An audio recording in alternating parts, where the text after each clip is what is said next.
David, father David. ഉറപ്പാണോ അദ്ദേഹത്തിന് നമ്മളെ സഹായിക്കാനാവോ? മൊബൈലിൽ ഏതോ കോണ്ടാക്ട് തരുന്ന ചാർലി നോക്കി സമന്യ ചോദിച്ചു.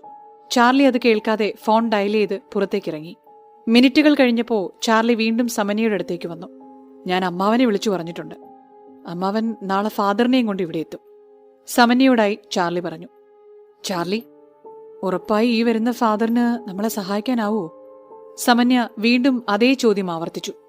ഫാദർ ഡേവിഡിന് നമ്മളെ സഹായിക്കാൻ കഴിഞ്ഞില്ലെങ്കിൽ ഭൂമിയിൽ മറ്റാർക്കും നമ്മളെ സഹായിക്കാനാവില്ലേ? അതുകൊണ്ട് സമന്യ ഭയക്കാതിരിക്കൂ. സമന്യയുടെ തോളിൽ തട്ടിക്കൊണ്ട് ചാർലി പറഞ്ഞു. അപ്പോ ഇസ എങ്ങനെയാ? ഞങ്ങളോടൊപ്പം കൂടുകയല്ലേ ഇവിടെ? ഇസ അതേ എന്ന രീതിയിൽ തലയാട്ടി.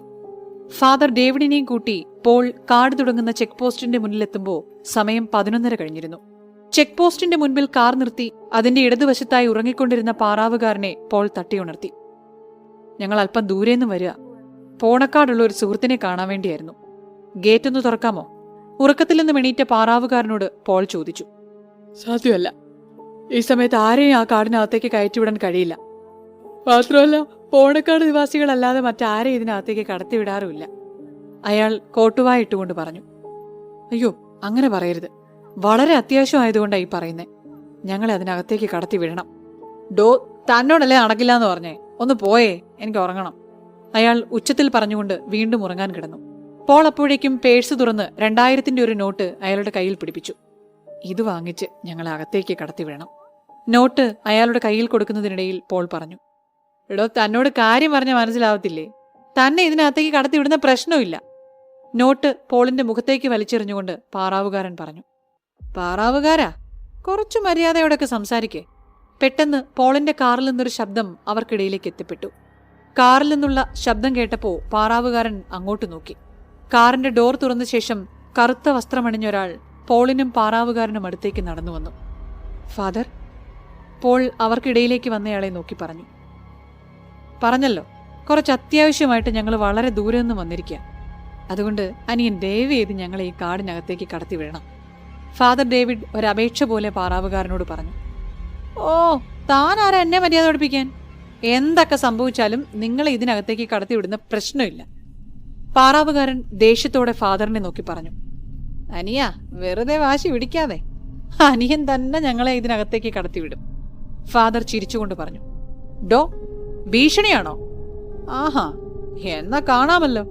പാറാവുകാരൻ ദേഷ്യത്താൽ പല്ല് കടിക്കുന്നുണ്ടായിരുന്നു അത് പറയുമ്പോൾ. അയാൾ അവരെ തല്ലാനായി ഒരുങ്ങിയതും, അനിയ, എന്റെ കണ്ണുകളിലേക്കൊന്ന് നോക്കൂ. അവിടെ നീ ഭയം കാണുന്നുണ്ടോ? ഫാദർ പുഞ്ചിരിച്ചുകൊണ്ട് പാറാവുകാരനോട് ചോദിച്ചു.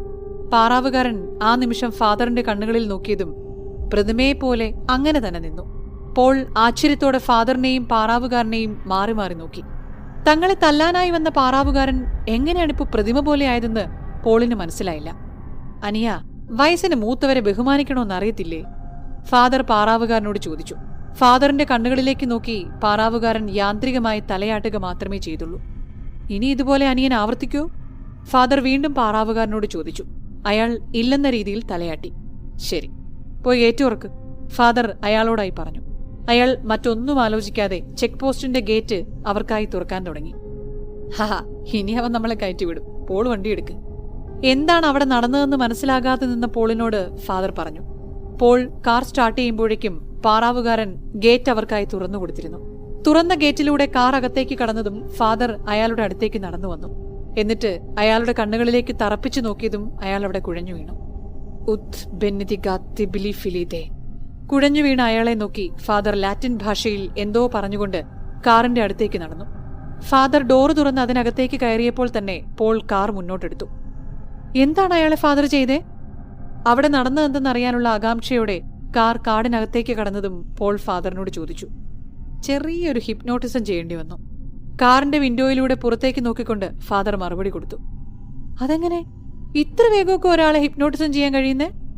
പോൾ സംശയത്തോടെ ചോദിച്ചു. ഇയേഴ്സ് ഓഫ് പ്രാക്ടീസ് എന്ന് വേണമെങ്കിൽ പറയാം. നിമിഷ നേരം കൊണ്ട് ആളുകളുടെ കണ്ണിൽ നോക്കി എനിക്ക് ഹിപ്നോട്ടിസം ചെയ്യാനാവും. എന്റെ ഹിപ്നോട്ടിസത്തിലൂടെ ആരെ കൊണ്ട് എന്തും ചെയ്യിപ്പിക്കാനും എനിക്ക് കഴിയും. ഫാദറിനെ പോലെ ഒരാൾക്ക് ഈ കഴിവ് കിട്ടിയത് നന്നായി. വേറെ ആർക്കെങ്കിലും ഈ കഴിവ് കിട്ടിയാലൊന്ന് ആലോചിച്ച് നോക്കിയേ, അവരെന്തുമാത്രം ആ കഴിവിനെ ദുരുപയോഗം ചെയ്യുമെന്ന്. ഫാദർ അതിനൊന്ന് മൂളുക മാത്രമേ ചെയ്തുള്ളൂ. അല്ല, ഒരു സംശയം. ഫാദർ ചാർലി ജയിലിൽ വെച്ചല്ലേ പരിചയപ്പെട്ടെ? ഫാദർ എന്ത് തെറ്റ് ചെയ്തിട്ടാ ജയിലിലായത്? പോളിന്റെ ആ ചോദ്യത്തിന് ഫാദർ മറുപടി കൊടുക്കാത്തതുകൊണ്ട് പോൾ വീണ്ടും ചോദിച്ചു. അല്ല, വിരോധമുണ്ടെങ്കിൽ പറയണ്ട. കൊലപാതകം. 4 പെൺകുട്ടികളെ നിഷ്കരണം കൊന്നുകളഞ്ഞു. അതും ഇതേ ഹിപ്നോട്ടിസം ഉപയോഗിച്ച്, അജ്ഞാത ശക്തി കൊണ്ട്. വിൻഡോയിലൂടെ പുറത്തേക്ക് നോക്കുന്നത് നിർത്തി ഫാദർ പോളിനെ നോക്കി ചിരിച്ചുകൊണ്ട് പറഞ്ഞു. അത് കേട്ടതും പോളിന്റെ മുഖത്ത് ഭയം കയറിയത് ഫാദറിന് മനസ്സിലായി. പേടിക്കണ്ട പോൾ, തന്നെ ഞാൻ കൊല്ലാനൊന്നും പോകുന്നില്ല. ഫാദർ ആ പറഞ്ഞത് കേട്ടപ്പോ പോളും ഒന്ന് ചിരിച്ചു. നിമിഷങ്ങൾ കടന്നുപോയിക്കൊണ്ടിരുന്നു. കാർ ഇരുട്ടിനെ ഭേദിച്ചുകൊണ്ട് വളരെ വേഗത്തിൽ പോവുകയായിരുന്നു. പെട്ടെന്ന് മുന്നിലൊരു ബോർഡ് കണ്ടപ്പോ പോൾ കാറിന്റെ വേഗത പതിയെ കുറച്ചു. അയാൾ കാർ പതിയെ ആ ബോർഡിന് മുന്നിലായി നിർത്തി. മുമ്പോട്ടുള്ള റോഡിൽ പണികൾ നടക്കുന്നുണ്ടെന്നും റോഡിന്റെ ഇടതുഭാഗത്ത് കാണുന്ന വഴിയിലൂടെ പോകണമെന്നുമുള്ള അറിയിപ്പായിരുന്നു ആ ബോർഡിൽ. ഫാദർ, ആ ബോർഡ് കണ്ടോ? ഈ റോഡിൽ അതിന് കുഴികളൊന്നും കണ്ടില്ലല്ലോ. പിന്നെ എന്തു പണി നടക്കുന്നെന്നാ ഇവര് പറയുന്നേ? ബോർഡിൽ നോക്കിക്കൊണ്ട് പോൾ ഫാദറിനോട് പറഞ്ഞു. എന്തായാലും ഇടതുഭാഗത്തുള്ള റോഡിലൂടെ പോവാനല്ലേ അവര് പറയുന്നേ, എന്നാ പിന്നെ അതിലൂടെ പോവാം. ഫാദർ ബോർഡിൽ നിർദ്ദേശിച്ച വഴി നോക്കിക്കൊണ്ട് പറഞ്ഞു. പോളൊന്ന് മൂളിക്കൊണ്ട് കാർ ആ വഴിയിലേക്ക് തിരിച്ചു. കാർ വീണ്ടും കുതിച്ചു പായാൻ തുടങ്ങി. കാട് അവസാനിക്കുന്നിടത്ത് നിന്ന് തേയില എസ്റ്റേറ്റിന്റെ ആരംഭമാണ്. പോൾ കാറിന്റെ ഇരുവശങ്ങളിലേക്ക് നോക്കിക്കൊണ്ട് ഫാദറിനോട് പറഞ്ഞു. പക്ഷെ ഇത്ര ദൂരം പിന്നിട്ടിട്ടും കാട് അവസാനിക്കുന്നതായിട്ട് കാണുന്നില്ല. അതുപോലെ തേയില എസ്റ്റേറ്റിന്റെ ഒരടയാളവും കണ്ടതായിട്ടുമില്ല. ഇനി ഒരുപക്ഷെ വഴിതെറ്റി കാണോ? ദൂരം അല്പം സഞ്ചരിച്ചിട്ടും ചാർലി അടയാളമായി പറഞ്ഞ തേയില എസ്റ്റേറ്റ് കാണാത്ത ആകുലതയോടെ പോൾ ഫാദറിനോട് പറഞ്ഞു. ഫാദർ അപ്പോഴും വിൻഡോയിലൂടെ പുറത്തേക്ക് തന്നെ നോക്കിയിരിക്കുകയായിരുന്നു. പെട്ടെന്ന് ഫാദറിന്റെ മുഖഭാവം മാറാൻ തുടങ്ങി. ഫാദർ കാറിന്റെ വിൻഡോയിലൂടെ പിറകിലേക്ക് നോക്കി. ഈ സ്ഥലങ്ങൾ, ഇതൊക്കെ നമ്മൾ മുമ്പ് കണ്ടതല്ലേ? ഫാദർ പോളിനോട് ചോദിച്ചു. പോൾ ഒരു സംശയത്തോടെ ഫാദറിനെ നോക്കി. അതേ പോൾ, ഈ സ്ഥലങ്ങൾ നമ്മൾ നേരത്തെ കടന്നുപോയ സ്ഥലങ്ങളാ. വീണ്ടും വീണ്ടും അതേ സ്ഥലത്തൂടെ തന്നെയാ നമ്മൾ പോയിക്കൊണ്ടിരിക്കുന്നേ. പോൾ, ഇരുവശങ്ങളിലേക്ക് നോക്കിയേ. ദേ, ഈ ഒടിഞ്ഞുകിടക്കുന്ന മരം കണ്ടോ? റോഡിന്റെ വലതുവശത്തായി വീണുകിടക്കുന്ന മരം നോക്കി ഫാദർ ചോദിച്ചതും പോൾ കാറിന്റെ വേഗത കുറച്ചു. ദേ, ആ പാറക്കൂട്ടങ്ങൾ, ഇതൊക്കെ ഞാൻ മുമ്പ് കണ്ടതാ. ഇടതുവശത്ത് കണ്ട പാറക്കൂട്ടങ്ങളിലേക്ക് കൈ ചൂണ്ടിക്കൊണ്ട് ഫാദർ പറഞ്ഞു. ശരിയാ ഫാദർ, ഈ സ്ഥലങ്ങളൊക്കെ ഞാനും കണ്ടതായി ഓർക്കുന്നു. വളരെ ആശ്ചര്യത്തോടെ പോളും പറഞ്ഞു. കുറച്ചുകൂടെ മുന്നോട്ട് പോൾ. ഇരുവശങ്ങളിലേക്ക് നോക്കിക്കൊണ്ട് ഫാദർ പോളിനോട് പറഞ്ഞു. സി, ദേ വീണ്ടും ആ ഒടിഞ്ഞു നിൽക്കുന്ന മരവും ആ പാറക്കൂട്ടങ്ങളും. വിശ്വസിക്കാൻ കഴിയാതെ ഫാദർ പോളിനോട് പറഞ്ഞു. ഫാദർ, എന്താ ഇവിടെ നടക്കുന്നേ? എന്താ നമുക്ക് ചുറ്റും നടക്കുന്നത്? അല്പം ഭയത്തോടെ പോൾ ഫാദറിനോട് ചോദിച്ചു. പോൾ, വണ്ടി നിർത്ത്. ഫാദർ അത് പറഞ്ഞപ്പോ പോൾ കാറിന്റെ ബ്രേക്കിൽ അമർത്തി കാർ നിർത്താൻ നോക്കിയെങ്കിലും കാർ നിൽക്കാതെ മുന്നോട്ട് പോയിക്കൊണ്ടിരുന്നു. ഫാദർ, ബ്രേക്ക് നഷ്ടപ്പെട്ടു. ബ്രേക്ക് പിടിച്ചിട്ടും കാർ നിൽക്കുന്നില്ല. പിതാവേ, കുരിശു വരച്ചുകൊണ്ട് ഫാദർ പറഞ്ഞു. ഡോറ് തുറന്ന് പുറത്തേക്ക് ചാടുകയല്ലാതെ മറ്റൊന്നും ഇനി ചെയ്യാനില്ല. കാറിന്റെ വേഗത കുറവായതിനാൽ ഒന്നും പറ്റില്ല ഫാദർ. അങ്ങനെ പറയലും പോൾ ചാടിയതും ഒരുമിച്ചായിരുന്നു. അതിനു പിന്നാലെ ഫാദറും ഡോറ് തുറന്ന് പുറത്തേക്ക് ചാടി. പുറത്തേക്ക് ചാടിയ ഫാദറും പോളും ആ കാഴ്ച കണ്ട് ഞെട്ടി. ബ്രേക്ക് നഷ്ടപ്പെട്ടുവെന്ന് കരുതിയ കാർ 1 ഇഞ്ച് പോലും അനങ്ങാതെ അങ്ങനെ തന്നെ നിൽക്കുന്നുണ്ടായിരുന്നു. അപ്പോൾ ഫാദർ, ദേ കാറ് നിന്നിരിക്കുന്നു. ഫാദർ, ഓടിക്കൊണ്ടിരുന്ന കാർ എങ്ങനെയാ പെട്ടെന്ന് നിന്നേ? പോൾ കാർ എങ്ങനെ നിന്നുവെന്ന് മനസ്സിലാകാതെ ഫാദറിന്റെ മുഖത്തേക്ക് നോക്കി. ഫാദർ കാറിലേക്ക് നോക്കി പുഞ്ചിരിച്ചു. ഇംപ്രസാ റിയലിറ്റാർ. കാറിനെ നോക്കി അങ്ങനെ പറഞ്ഞുകൊണ്ട് ഫാദർ നിലത്തുനിന്ന് എഴുന്നേറ്റു. നമ്മളെ ആരോ കബളിപ്പിച്ചിരിക്കുന്നു പോൾ. അതും വളരെ സമർത്ഥമായി നമ്മളെ കബളിപ്പിച്ചിരിക്കുന്നു. നിലത്തുനിന്ന് എണീറ്റുകൊണ്ട് ഫാദർ പോളിനോട് പറഞ്ഞു. കബളിപ്പിച്ചെന്നോ? ആര്? പോൾ ഡോറ് തുറന്ന് കാറിലേക്ക് കയറൂ, മനസ്സിലാവും. ഫാദർ പറഞ്ഞത് കേട്ട് പോൾ കാറിന്റെ അകത്തേക്ക് കയറി. കാറിന്റെ അകത്തേക്ക് കയറിയതും കാർ നീങ്ങുന്നതായി പോളിന് തോന്നി. ഫാദർ, കാർ നീങ്ങുന്നു. ഭയപ്പെടണ്ട. ഇപ്പൊ കാറിന്റെ ഇടതുവശത്ത് എന്നെയും വലതുവശത്ത് മരങ്ങളും കാണുന്നുണ്ടോ? ഫാദർ പോളിനോട് ചോദിച്ചു. ഉണ്ട്. ഇപ്പോഴോ? ഇപ്പോഴും എന്നെ ഇടതുവശത്തും നേരത്തെ കണ്ട അതേ മരങ്ങൾ വലതുവശത്തും കാണാനുണ്ടോ? ഉണ്ട് ഫാദർ. കാർ ഓണാക്കാതെ കാർ മുന്നോട്ടും നീങ്ങുന്നുണ്ട്. കാർ മുന്നോട്ട് നീങ്ങിയിട്ടും ഞാൻ നിൽക്കുന്ന സ്ഥലം മാറാതെ എന്നെ ഇപ്പോഴും പോളിന് കാറിന്റെ ഇടതുഭാഗത്തും കാണാനുണ്ട്, അല്ലേ പോൾ? അതെ ഫാദർ. പക്ഷെ ഇതെങ്ങനെ? പറയാം. കാറിൽ നിന്ന് ഇറങ്ങിക്കോ പോൾ. കാറിൽ നിന്ന് ഇറങ്ങി വന്ന പോളിനെ നോക്കി ഫാദർ തുടർന്നു. നമ്മളൊരു മായാലോകത്തായിരുന്നു പോൾ. നമുക്ക് ചുറ്റും ആരോ തീർത്ത മായാലോകത്തിൽ നമ്മൾ കുടുങ്ങിക്കിടക്കുകയായിരുന്നു ഇത്രയും നേരം. നമ്മൾ യാത്ര തുടർന്നിരുന്നെങ്കിൽ ഒരു കാലത്തും നമ്മൾ ലക്ഷ്യസ്ഥാനത്തെത്തില്ല. കാരണം മറ്റാരോ സൃഷ്ടിച്ച മായാലോകത്തായിരുന്നു നമ്മൾ. മായാലോകത്തോ? ഫാദർ എന്താ പറഞ്ഞു വരുന്നേ? പോൾ മനസ്സിലാകാത്തതുപോലെ ഫാദറിനോട് ചോദിച്ചു. ഇല്യൂഷൻ. നമ്മുടെ വരവ് പ്രതീക്ഷിച്ച് നമ്മളെ വഴി തെറ്റിച്ചുവിടാൻ ആരോ തീർത്ത ഇല്യൂഷൻ. ഒരു ബോർഡ് നമ്മൾ കണ്ടില്ലേ? അവിടെ നിന്നായിരിക്കണം ഈ മായാലോകത്തേക്ക് നമ്മളെ വഴിതെറ്റിച്ചു വിട്ടത്. ഫാദർ ആ പറഞ്ഞത് കേട്ട് പോൾ അദ്ദേഹത്തെ മനസ്സിലാകാത്തതുപോലെ നോക്കി. അതായത് മാന്ത്രിക വിദ്യകളിൽ ജ്ഞാനമുള്ളവർ ആളുകളെ വഴിതെറ്റിക്കാനായി മറിവും മായവും ചെയ്യും. ഒന്നുള്ളതിനെ മറച്ചുവെക്കൽ, മറ്റേതാണെങ്കിൽ ഇല്ലാത്ത ഒന്നിനെ ഉണ്ടായതായി കാണിക്കൽ. നമ്മളിപ്പോ ആരോ തീർത്ത മായയിലാണ്. നമ്മളെ ആരോ വഴിതെറ്റിക്കാനുള്ള ശ്രമം തുടങ്ങിയിരിക്കുന്നു. അപ്പോ നമ്മൾ ഇത്രയും ദൂരം കാർ ഓടിച്ചു വന്നത് ആരോ തീർത്ത മായാലോകത്തിലൂടെയാണെന്നാണോ ഫാദർ പറയുന്നേ? അതേപോൾ എന്റെ ഊഹം ശരിയാണെങ്കിൽ നേരത്തെ നമ്മൾ കണ്ട ബോർഡില്ലേ, അവിടെ ഇടതുവശത്തേക്ക് നമ്മൾ കണ്ട വഴി മായയാണ്. ഈ വഴി ഒരിക്കലും അവസാനിക്കില്ല, നീണ്ടു നീണ്ടു പോയിക്കൊണ്ടിരിക്കും. ഈ മായാലോകത്തേക്ക് കടക്കുന്നവൻ താൻ കാണുന്നത് മായയാണോ എന്ന് മനസ്സിലാക്കാൻ കഴിഞ്ഞില്ലെങ്കിൽ അവനത് ബോധ്യമാവും വരേക്കും അതിലൂടെ സഞ്ചരിച്ചുകൊണ്ടേയിരിക്കും. Car നീങ്ങാതെയും പോളിന് car നീങ്ങുന്നതായി തോന്നിയില്ലേ? നമ്മൾ കാറിൽ നിന്ന് പുറത്തേക്ക് ചാടിയില്ലെങ്കിൽ ഇനിയും നമുക്ക് മനസ്സിലാവില്ല നമ്മുടെ ഒരു ഇല്യൂഷന്റെ അകത്താണെന്ന്. നമ്മൾ മുൻപോട്ട് പോകുന്തോറും റോഡ് മുന്നിലായി പോയിക്കൊണ്ടേയിരിക്കും. എവിടെയും എത്താതെ നമ്മൾ മുൻപോട്ട് പോയിക്കൊണ്ടിരിക്കും. പക്ഷേ അങ്ങനെയെങ്കിൽ നമ്മൾ നേരത്തെ കണ്ട സ്ഥലങ്ങൾ വീണ്ടും വീണ്ടും വന്നതെങ്ങനെയാ? ഞാൻ പറഞ്ഞില്ലേ നമ്മളൊരു ഇല്യൂഷൻ അകത്താണെന്ന്. ഇല്യൂഷൻ ഒരിക്കലും യാഥാർത്ഥ്യമല്ല. അതിനൊരിക്കലും യഥാർത്ഥമായി നിലകൊള്ളാനും കഴിയില്ല. നമ്മളെ വഴിതെറ്റിക്കാനുള്ളൊരു വഴിയാണ് ഇല്യൂഷൻ ഉണ്ടാക്കിയ കർമ്മി ചെയ്തിരിക്കുന്നത്. അതായത് ഈ റോഡ്. ഒന്നുകൂടെ കൃത്യമായിട്ട് പറഞ്ഞാൽ ഈ റോഡിന്റെ ഏതോ ഭാഗങ്ങളാണ് നമ്മൾ നേരത്തെ കണ്ടത്. ആ ഭാഗത്തിന്റെ തുടക്കത്തിലൂടെ നമ്മൾ യാത്ര ആരംഭിച്ചു. ആ ഭാഗം കഴിയാറായപ്പോ, അല്ലെങ്കിൽ ആ ഭാഗം കഴിഞ്ഞപ്പോ വീണ്ടും ആ ഭാഗത്തിന്റെ തുടക്കത്തിൽ നമ്മളെത്തി. എന്നിട്ട് വീണ്ടും അതിന്റെ അവസാനത്തിലെത്തുമ്പോൾ നമ്മൾ വീണ്ടും തുടക്കത്തിലെത്തുന്നു. ഇതൊരു ലൂപ്പാണ് പോൾ, ഒരിക്കലും അവസാനിക്കാതെ തുടരുന്ന ലൂപ്പ്. അവർക്കൊരിക്കലും ഇല്യൂഷനിലൂടെ ഒരു റോഡ് മുഴുവനായിട്ട് ഉണ്ടാക്കാൻ കഴിയില്ല. അതാണ് ഇല്യൂഷനും യാഥാർത്ഥ്യവും തമ്മിലുള്ള വ്യത്യാസം. പോൾ ഫാദർ പറഞ്ഞത് കേട്ട് ഒന്നും മനസ്സിലാകാതെ ഫാദറിന്റെ മുഖത്തേക്ക് നോക്കി നിന്നു. എങ്കിലും ഈ ഇല്യൂഷൻ തീർത്തവൻ കേമനാണ് പോൾ. എന്നെ അടക്കം, എന്റെ കണ്ണുകളെ അടക്കം കബളിപ്പിച്ചുകൊണ്ട് അവൻ ഒരു ഇല്യൂഷൻ അകത്തേക്ക് കൊണ്ടുവന്നിരിക്കുന്നു. ഫാദർ ചിരിച്ചുകൊണ്ട് പറഞ്ഞു, പക്ഷേ ഈ ഇല്യൂഷൻ തീർത്തവൻ ആരായാലും ഇനി ഞാൻ ആരാണെന്ന്, ഈ ഫാദർ ഡേവിഡ് ആരാണെന്നറിയും. ഇനി എന്ത് ചെയ്യും ഫാദർ?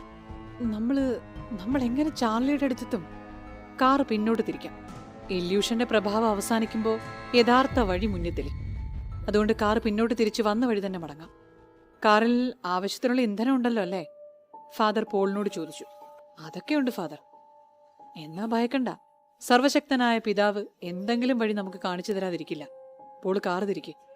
ഫാദർ പറഞ്ഞ പ്രകാരം പോൾ കാർ തിരിച്ച് വന്ന വഴിയിലൂടെ പോകാനായി ഒരുങ്ങിയതും പിറകിൽ നിന്നൊരു ബുള്ളറ്റിന്റെ ശബ്ദം അവർ കേട്ടു. പോൾ ആ ശബ്ദം കേട്ടപ്പോ ഫാദറിനെ നോക്കി. ഫാദർ, ദേ പിറകിന്നാരോ വരുന്നുണ്ട്. ഈ ഇല്യൂഷന്റെ അകത്തകപ്പെട്ട മറ്റൊരാളായിരിക്കുമോ? അതോ ഇല്യൂഷന്റെ പ്രഭാവം കഴിഞ്ഞിരിക്കുമോ? പ്രഭാവം കഴിഞ്ഞിട്ടില്ല. പോൾ, ക്ലാസ്സിലൂടെ മുന്നിലേക്ക് നോക്കൂ. നമ്മൾ ചലിക്കുന്ന പോലെയല്ല ഇപ്പോഴും. പക്ഷേ നമുക്ക് വേണ്ടി തീർത്ത ഇല്യൂഷൻ ലൂപ്പിൽ മറ്റൊരാൾ. എനിക്കൊന്നും മനസ്സിലാവുന്നില്ല പോൾ. ഫാദർ അത് പറഞ്ഞു തീർത്തതും ബുള്ളറ്റിൽ വന്നയാൾ അവരുടെ കാറിന്റെ അടുത്തായി വന്നു നിന്നു. വഴി തെറ്റിയല്ലേ? അയാൾ ഫാദറിനോടും പോളിനോടുമായി ചോദിച്ചു. അവർ രണ്ടുപേരും മറുപടി പറഞ്ഞില്ല. അയാൾ തുടർന്നു. തെറ്റിയതല്ല, തെറ്റിക്കുന്നതാ. അയാൾ നേരെ നോക്കിക്കൊണ്ട് പറഞ്ഞു. ഹലോ, താങ്കൾ ആരാ? ഞങ്ങൾക്ക് വഴിതെറ്റിയെന്ന് എങ്ങനെ നിങ്ങൾക്ക് മനസ്സിലായി? ഞാൻ ആരാന്നുള്ളത് ഇവിടെ പ്രസക്തമല്ല. വിശ്വസിക്കരുത്, ആരെയും വിശ്വസിക്കരുത്. ഈ കാടിനെയും ഈ കാടിനപ്പുറമുള്ള ആളുകളെയും. നിങ്ങളെ ഞാൻ ശരിയായ വഴിയിലെത്തിക്കാം. എന്നെ പിന്തുടർന്നാൽ മതി. ഞാൻ കാണിക്കാം യഥാർത്ഥ വഴി. അയാളുടെ മുഖത്തേക്ക് ഫാദർ നോക്കിയെങ്കിലും ഇരുട്ടിന്റെ കാഠിന്യത്താൽ മുഖം വ്യക്തമായി കാണാൻ കഴിഞ്ഞിരുന്നില്ല. ഫാദറും പോളും മറുപടി പറയാത്തതിനാൽ അയാൾ ഫാദറിനെ നോക്കിക്കൊണ്ട് തുടർന്നു. മിക്രേജ് എഗോ ആക്സിലിയാഥൂസ് സംതിബിയുദിഹിക്. എന്നെ വിശ്വസിക്കൂ, ഞാൻ നിങ്ങളെ സഹായിക്കാൻ വന്നതാണ്. ഫാദർ അത് കേട്ടപ്പോ അയാളുടെ മുഖത്തേക്ക് അത്ഭുതത്തോടെ നോക്കി. ഗ്രാച്ചിയസ് തിബി, നന്ദി. ഫാദർ അയാൾക്ക് മറുപടി കൊടുത്തു. ശേഷം ഫാദർ തുടർന്നു. അയാളെ പിന്തുടരാം. ഫാദർ പോളിന് നിർദ്ദേശം കൊടുത്തു. അത് കേട്ടപ്പോൾ തന്നെ അയാൾ ബുള്ളറ്റ് മുന്നോട്ടെടുത്തു. പോൾ ഫാദർ നിർദ്ദേശിച്ച പോലെ അയാളെ പിന്തുടർന്നു. ഫാദർ, അയാൾ എങ്ങനെ ഈ ഇല്യൂഷനകത്ത് പ്രവേശിച്ചു? അയാൾക്ക് എങ്ങനെ അറിയാം ഇല്യൂഷൻ അപ്പുറത്തേക്ക് കടക്കാനും ശരിക്കുള്ള വഴിയും? അത് ഞാൻ പറയാം. പോൾ അയാളെ പിന്തുടരും. ഫാദർ മുൻപിൽ പോകുന്ന അയാളെ നോക്കിക്കൊണ്ട് മറുപടി കൊടുത്തു.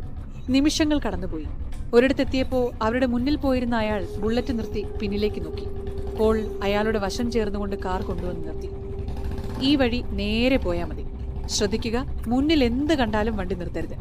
ചിലപ്പോൾ നിങ്ങൾ ഇതുവരെ കാണാത്ത ജീവികളെ ഈ വഴിയിൽ കണ്ടെന്നിരിക്കും. പക്ഷേ ഒരിക്കലും വണ്ടി നിർത്തരുത്. അതിനെ ഇടിച്ചു തെറിപ്പിച്ചുകൊണ്ട് മുന്നോട്ട് പോകണം. ദൈവം നിങ്ങളെ അനുഗ്രഹിക്കട്ടെ. എനിക്ക് ഉറപ്പുണ്ട് നിങ്ങൾ വന്ന കാര്യങ്ങൾ ഉറപ്പായി നടക്കുമെന്ന്. അയാൾ ഫാദറിന്റെ മുഖത്തേക്ക് നോക്കിക്കൊണ്ട് പറഞ്ഞു. ഉത് ബെനിദിക്കാ ടിബി അനിമ മേയ ഡൊമിനോ. ദൈവം നിന്റെ ആത്മാവിനെ അനുഗ്രഹിക്കട്ടെ. കൈകൊണ്ട് കുരിശടയാളം വരച്ചുകൊണ്ട് ഫാദർ അയാളോട് പറഞ്ഞു. അതിനുശേഷം പോളിനോട് കാർ മുന്നോട്ടെടുക്കാൻ പറഞ്ഞു. Paul car മുന്നോട്ടെടുത്തു. ഫാദർ മുന്നിലേക്ക് നീങ്ങിക്കൊണ്ടിരിക്കുന്ന കാറിന്റെ റിയർവ്യൂ മിററിൽ നോക്കിയപ്പോൾ അവരുടെ കാറിന്റെ പിന്നിലായി നിന്നിരുന്ന ബുള്ളറ്റിൽ വന്നയാൾ അപ്രത്യക്ഷമായിരുന്നു. അത് കണ്ടപ്പോ ഫാദർ മിററിലേക്ക് നോക്കി പുഞ്ചിരിച്ചു. പിന്നീട് അതിവേഗത്താൽ പാഞ്ഞ അവരുടെ കാർ പോണക്കാടെത്തുമ്പോൾ സമയം രാത്രി 2 മണി കഴിഞ്ഞിരുന്നു. കൃത്യമായി വഴി ചാർലി പറഞ്ഞുകൊടുത്തതിനാൽ അവർക്ക് ചാർലി താമസിക്കുന്ന വീട് കണ്ടെത്താൻ ബുദ്ധിമുട്ടുണ്ടായില്ല. വീടിന്റെ ഒരു വശത്തായി കാറ് പാർക്ക് ചെയ്ത ശേഷം പോളും ഫാദറും ചാർലിയുടെ വീട് നോക്കി നടന്നു. വീടിന്റെ കോളിംഗ് ബെൽ അമർത്താതെ പോൾ പതിയെ ഡോറിൽ 2 വട്ടം തട്ടി. മൂന്നാമതായി തട്ടാൻ ഒരുങ്ങിയപ്പോഴാണ് ചാർലി വാതിൽ തുറക്കുന്നത്. അമ്മാവാ! വാതിൽ തുറന്നയുടനെ ചാർലി സന്തോഷം കൊണ്ട് പോളിനെ കെട്ടിപ്പിടിച്ചു. ഫാദർ? ചാർലി പുഞ്ചിരിച്ചുകൊണ്ട് ഫാദറിനെ നോക്കി. ശേഷം തുടർന്നു. എന്തുപറ്റി? എന്താ ലേറ്റായത്? ഞാൻ കൃത്യമായിട്ട് വഴി പറഞ്ഞു തന്നെയാണല്ലോ. വഴി കണ്ടുപിടിക്കാൻ ബുദ്ധിമുട്ടായോ അമ്മാവാ? അതല്ല ചാർലി, ഞങ്ങൾ... പോൾ മുഴുവനാക്കുമ്പോഴേക്കും ഫാദർ ഇടയ്ക്ക് കയറി. ചാർലി, നല്ല ക്ഷീണം. സമയം ഇത്രയായില്ലേ? നമുക്ക് നാളെ കാലത്ത് സംസാരിച്ചാലോ? അതാണ് നല്ലതെന്നാ എനിക്ക് തോന്നുന്നത്. മാത്രമല്ല, എനിക്കൊന്ന് പ്രാർത്ഥിക്കുകയും വേണം. ഫാദർ എന്തോ ആലോചിച്ചതുപോലെ ചാർലിയോട് പറഞ്ഞു. ശരി ഫാദർ. സമന്യയും ഇസയും ഉറക്കമായതുകൊണ്ട് ചാർലി തന്നെയാണ് പോളിനും ഫാദറിനും കിടക്കാനുള്ള സൗകര്യം ഒരുക്കി കൊടുത്തത്.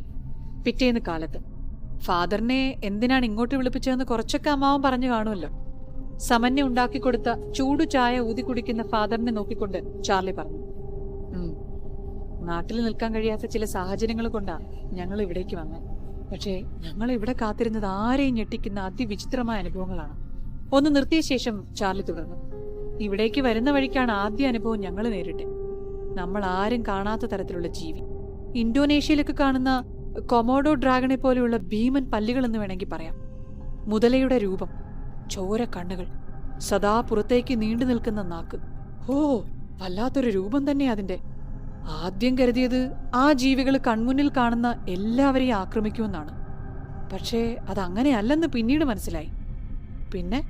പോൾ ഇടയ്ക്ക് കയറി ചോദിച്ചു. പറയാം. വരുന്ന വഴിക്ക് ഞങ്ങളുടെ ജീപ്പിന്റെ ടയർ പഞ്ചറായി. പിന്നീടുള്ള തിരച്ചിലിൽ ആരോ അള്ളുവെച്ചാണ് ടയർ പഞ്ചറാക്കിയെന്ന് മനസ്സിലായി. പഞ്ചറായ ടയർ മാറ്റിയിടുന്നതിനിടയിലാണ് ആ ജീവികൾ വീണ്ടും എന്നെയും സമന്യയും ആക്രമിക്കാൻ വരുന്നത്. ഞങ്ങൾ അവിടെ നിന്നും ജീവനും കൊണ്ടോടി. പ്രാണരക്ഷാർത്ഥം ഞങ്ങൾ ഓടിയെത്തിയത് ഒരു ബംഗ്ലാവിന് മുന്നിലാണ്. ഇവിടുത്തെ നാട്ടുകാർ പ്രേതബാധയുണ്ടെന്ന് പറയുന്ന 24 MB ബംഗ്ലാവിന് മുന്നിൽ. പക്ഷെ ആ രാത്രിയിൽ അതൊരാളില്ലാത്ത പ്രേതബാധയുള്ള ബംഗ്ലാവാണെന്ന് തോന്നിയേയില്ല. അതിനകം പനിനീരിന്റെ മണം കൊണ്ടും ആഡംബര വിളക്കുകളുടെ വെളിച്ചം കൊണ്ട് ഉദിച്ചു നിന്നിരുന്നു. അതിനകത്തേക്ക് പ്രവേശിച്ച് ഞങ്ങളെ എതിരേറ്റത് ഒരു സ്ത്രീയായിരുന്നു. ഞങ്ങൾക്ക് കിടക്കാനുള്ള മുറി കാണിച്ചെന്ന് അവരെ പിന്നെ നോക്കിയപ്പോൾ കണ്ടതുമില്ല. ക്ഷീണം കാരണം പെട്ടെന്നുറങ്ങിയ ഞങ്ങള് ഒരു കരച്ചിൽ കേട്ടാ ഉണരുന്നേ. ബംഗ്ലാവിന് പുറത്തൊരു രൂപം. അത് തേങ്ങി തേങ്ങി കരയായിരുന്നപ്പോ. പുറംതിരിഞ്ഞു നിൽക്കുന്നതുകൊണ്ട് തന്നെ അവരുടെ മുഖം കാണാൻ കഴിഞ്ഞിരുന്നില്ല. ഞാൻ ടോർച്ചെടുത്ത ആ രൂപത്തിനെ പിന്തുടർന്നു. തേയിലത്തോട്ടത്തിലേക്ക് മറഞ്ഞ ആ രൂപത്തിനെ പിന്തുടർന്ന ഞാൻ നേരത്തെ കണ്ട ജീവികളുടെ വലയിലകപ്പെട്ടു. എല്ലാം തീർന്നെന്ന് കരുതിയിരിക്കുമ്പോഴാ ഒരു ബുള്ളറ്റ് ശബ്ദം കേൾക്കുന്നേ. നിയന്ത്രിക്കാൻ ആരുമില്ലാതെ ഒരു ബുള്ളറ്റ് എന്നെ നോക്കി വരികയായിരുന്നു. ബുള്ളറ്റിന്റെ ശബ്ദം കേട്ടതും ആ ജീവികൾ എങ്ങോട്ടോ ഓടി മറഞ്ഞു. ഇത് മാത്രമല്ല അന്ന് നടന്നേ. എന്റെ ഭാര്യ സമന്യയ്ക്കും സമാനമായ അനുഭവങ്ങളുണ്ടായി. ചാർലി അത്രയും പറഞ്ഞുകൊണ്ട് സമന്യയെ നോക്കി. അതെ ഫാദർ, എനിക്കും പല അനുഭവങ്ങളും ഉണ്ടായി. ആ ബംഗ്ലാവിൽ നിന്നും എന്നെ തനിച്ചാക്കി ചാർലി പോയ ആ നിമിഷം ബംഗ്ലാവിന്റെ വാതിലുകൾ കൊട്ടിയടഞ്ഞു. ഞാനത് എത്ര തുറക്കാൻ ശ്രമിച്ചെങ്കിലും അതൊന്നും ബലം കണ്ടില്ല. എന്തു ചെയ്യുമെന്ന് വിഷമിച്ച് നിൽക്കുമ്പോഴാ ആ ബംഗ്ലാവിന്റെ അകത്തെ ലൈറ്റുകൾ അണഞ്ഞതും പനിനീരിന്റെ മണം ഇല്ലാതായതും. നിമിഷങ്ങൾക്ക് ശേഷം ഞാൻ ബംഗ്ലാവിന്റെ ഹാളിലേക്ക് നടക്കുന്നതിനിടയിൽ ജനാലയുടെ അപ്പുറത്തൊരു രൂപം. അതെന്നെ തന്നെ തുറച്ചു നോക്കുമായിരുന്നു. വളരെ വികൃതമായ അതിന്റെ മുഖത്ത് കണ്ണുകൾക്ക് പകരം 2 കുഴികൾ മാത്രമായിരുന്നു ഉണ്ടായിരുന്നത്. പെട്ടെന്ന് നിന്നു നിൽപ്പിൽ ആ രൂപം അപ്രത്യക്ഷമായി. അപ്പോഴാണ് ചാർലിയുടെ ശബ്ദം ഞാൻ കേൾക്കുന്നത്. ഞാൻ ഓടിച്ചെന്ന് മറ്റൊരു ജനാലയുടെ അടുത്തെത്തി. അതിലൂടെ നോക്കുമ്പോൾ പുറത്ത് ചാർലി നിൽക്കുന്നു. പക്ഷെ യഥാർത്ഥത്തിൽ അത് ചാർലി ആയിരുന്നില്ല. നേരത്തെ കണ്ട രൂപം ചാർലിയുടെ രൂപത്തിൽ വന്നതായിരുന്നു. ഞാൻ ഭയത്തോടെ ജനാല കൊട്ടിയടച്ചു. ആ രൂപം എന്നെ പരിഹസിക്കുന്ന പോലെ ചിരിച്ചുകൊണ്ട് അപ്രത്യക്ഷമായി. നിമിഷങ്ങൾക്ക് ശേഷം വീണ്ടും ഞാൻ ചാർലിയുടെ ശബ്ദം കേട്ടു. ഇക്കുറി ബംഗ്ലാവിന്റെ മുൻവശത്തെ ഡോറിന്റെ അടുത്തു നിന്നായിരുന്നു ചാർലിയുടെ ശബ്ദം കേട്ടത്. ഞാൻ ശരിക്കും അത് ചാർലിയാണെന്ന് കരുതി വാതിൽ തുറക്കാൻ ശ്രമിച്ചെങ്കിലും നേരത്തെ പോലെ വാതിൽ തുറക്കാൻ കഴിയാതെ ആ ശ്രമം ഉപേക്ഷിച്ചു. അപ്പോ പുറത്തു നിന്നിരുന്ന ചാർലി എങ്ങനെയോ ആ വാതിൽ തുറന്നു വന്നു. ശേഷം എന്നോട് പുറത്തേക്കിറങ്ങാൻ ആവശ്യപ്പെട്ടു. ചാർലിയുടെ പെരുമാറ്റത്തിൽ സംശയം തോന്നിയ ഞാൻ പുറത്തിറങ്ങില്ലെന്ന് പറഞ്ഞതും ചാർലിയുടെ മട്ടും ഭാവവും മാറാൻ തുടങ്ങി. അത് കണ്ട് പേടിച്ച് എന്റെ ബോധം മറയുമ്പോഴാ വീണ്ടും ബംഗ്ലാവിനുള്ളിൽ പനിനീരിന്റെ മണം പരക്കുന്നത്. ബോധം മറയുന്ന സമയത്ത് നിലത്തേക്ക് ഞാൻ പതിക്കുമ്പോൾ ഒരു സ്ത്രീയുടെ രൂപം എന്റെ മുന്നിലൂടെ പുറത്തു നിൽക്കുന്ന ചാർലിയുടെ അടുത്തേക്ക് നടന്നകലുന്നത് എനിക്ക് കാണാൻ കഴിഞ്ഞിരുന്നു. അതായിരുന്നു അവസാനം ഞാൻ കണ്ടത്. പിന്നീട് ബോധം വീഴുമ്പോൾ ഞാൻ ബംഗ്ലാവിന്റെ വാതിൽ കിടക്കുകയായിരുന്നു. ഒരു നെടുവീർപ്പോടെ സമന്യെ പറഞ്ഞു നിർത്തി. അതുപോലെ ഫാദർ, ഈ നിൽക്കുന്ന നമ്മുടെ ഈസയുടെ ഡാഡ് ഫിലിപ്പ് ഇമ്മാനുവേൽ ആ ബംഗ്ലാവിനെ പറ്റി അറിയാനും അദ്ദേഹത്തിന്റെ അടുത്ത കഥയ്ക്ക് വേണ്ടിയുള്ള വിവരങ്ങൾ ശേഖരിക്കാനും വേണ്ടിയും ഈ നാട്ടിലെത്തിയിരുന്നു. പക്ഷെ കഴിഞ്ഞ 3 മാസമായി അദ്ദേഹം മിസ്സിംഗ് ആണ്. പോലീസിന് ഇതുവരെയായും അദ്ദേഹത്തെ പറ്റിയുള്ള വിവരങ്ങൾ ലഭിച്ചിട്ട് പോലുമില്ല. ഈ ബാഗും ക്യാമറയും കണ്ടോ? ഈ വീട്ടിൽ നിന്ന് കിട്ടിയതാ. അതിനർത്ഥം അദ്ദേഹം ഈ നാട്ടിലെത്തിയിട്ടുണ്ടെന്നാ. പക്ഷെ പോലീസ് അന്വേഷണത്തിൽ ഫിലിപ്പ് ഇവിടേക്ക് വന്നതിൻ്റെതായ യാതൊരു തെളിവും ലഭിച്ചിട്ടില്ല. മാത്രമല്ല, ഫിലിപ്പിനെ ഇവിടെ ആരും കണ്ടിട്ടുമില്ല. ഫിലിപ്പിന്റെ ക്യാമറയും ബാഗും ഫാദറിന് കാണിച്ചുകൊണ്ട് ചാർലി ഫാദറിനോട് പറഞ്ഞു. എന്നാൽ ഈ ക്യാമറയിലെ ഫൂട്ടേജുകൾ ഞങ്ങൾ പരിശോധിച്ചപ്പോൾ ഫിലിപ്പ് ആ ബംഗ്ലാവിന്റെ അകത്തേക്ക് കടന്നിട്ടുണ്ടെന്ന് ബോധ്യമായി. ഈ വീഡിയോ കണ്ടോ? ഫിലിപ്പ് ആ ബംഗ്ലാവിന്റെ അകത്തേക്ക് കടക്കുമ്പോൾ എടുത്തതാ. ക്യാമറയിലെ വീഡിയോ ഫാദറിന് കാണിച്ചുകൊണ്ട് ചാർലി പറഞ്ഞു. പിന്നെ ഈ വീട്ടിൽ നിന്ന് ലഭിച്ചത് ഈ ചിത്രം. ആ ബംഗ്ലാവിന്റെ ഉടമയായ സ്റ്റാൻലി സാഹിബ് വരച്ചത് ഈ ചിത്രം. ഊഹം ശരിയാണെങ്കിൽ ഈ ചിത്രത്തിൽ കാണുന്നതാണ് അയാളുടെ ഭാര്യ കരോളിന. അതായത് ആ പ്രേത ബംഗ്ലാവിൽ കടക്കുന്നവരെ അപായപ്പെടുത്തുന്ന ദുരാത്മാവ്. ഈ ചിത്രം വിശദമായി ഞങ്ങൾ പരിശോധിച്ചപ്പോൾ ഞങ്ങൾക്ക് ലഭിച്ചതാണ് ഈ കാണുന്ന വാക്കുകൾ. ചിത്രത്തിലെ മിറർ ലെറ്ററിൽ എഴുതിയിരിക്കുന്ന ഭാഗം കാണിച്ചുകൊണ്ട് ചാർലി ഫാദറിനോട് പറഞ്ഞു. ഇത് മിറർ റൈറ്റിംഗ് ആണ്. കരോളിന ഈസ് ദ കീ എന്നാണ് യഥാർത്ഥത്തിൽ ഇത് എഴുതിയിരിക്കുന്നത്. സാധാരണ രഹസ്യങ്ങൾ സൂക്ഷിക്കാനായി പണ്ട് ആളുകൾ മിറർ റൈറ്റിംഗ് ഉപയോഗിച്ചിരുന്നു. അങ്ങനെ നോക്കുകയാണെങ്കിൽ ഈ ചിത്രത്തിൽ എന്തോ ഒരു രഹസ്യം സ്റ്റാൻലി സാഹിബ് ഒളിപ്പിച്ചു വെച്ചിട്ടുണ്ട്. ആ കാര്യത്തിൽ 100% ഉറപ്പാണ്. അതുപോലെ ഇത് കണ്ടോ? ഫിലിപ്പിന്റെ ബാഗിൽ നിന്നും ലഭിച്ച വെങ്കലം കൊണ്ട് തീർത്ത വസ്തു ഫാദറിനെ കാണിച്ചുകൊണ്ട് ചാർലി പറഞ്ഞു. ഇതും അദ്ദേഹത്തിന്റെ ബാഗിൽ നിന്ന് ലഭിച്ചതാണ്. ചാർലി, ഞാൻ എങ്ങനെയാ സഹായിക്കേണ്ടത്? ചായ ഗ്ലാസ് മേശപ്പുറത്ത് വെച്ചുകൊണ്ട് ഫാദർ ചോദിച്ചു. ഫാദർ, എന്റെ മനസ്സ് പറയുന്നു ഭൂതപ്രേതബാധയുള്ള ബംഗ്ലാവിനപ്പുറം അതിനകത്ത് വർഷങ്ങളായി ജനമറിയാത്ത എന്തോ ഉണ്ടെന്ന്. ഈ എഴുത്തുകൾ, ഈ വസ്തു, ഈ ചിത്രം എല്ലാം തന്നെ അതിലേക്കുള്ള വഴിയാണെന്ന് എനിക്ക് തോന്നുന്നു. അതിനാൽ ആ ബംഗ്ലാവിന്റെ അകത്ത് കയറി ആ രഹസ്യങ്ങളുടെ ചുരുളുകൾ ഓരോന്നായി അഴിക്കണം. പക്ഷെ ആ ബംഗ്ലാവ് തന്ന അനുഭവങ്ങൾ ഞങ്ങളെ ഭയപ്പെടുത്തുന്ന ഒന്നാ. ഇവിടെയാണ് ഫാദറിന്റെ ആവശ്യം ഞങ്ങൾക്ക് വേണ്ടത്.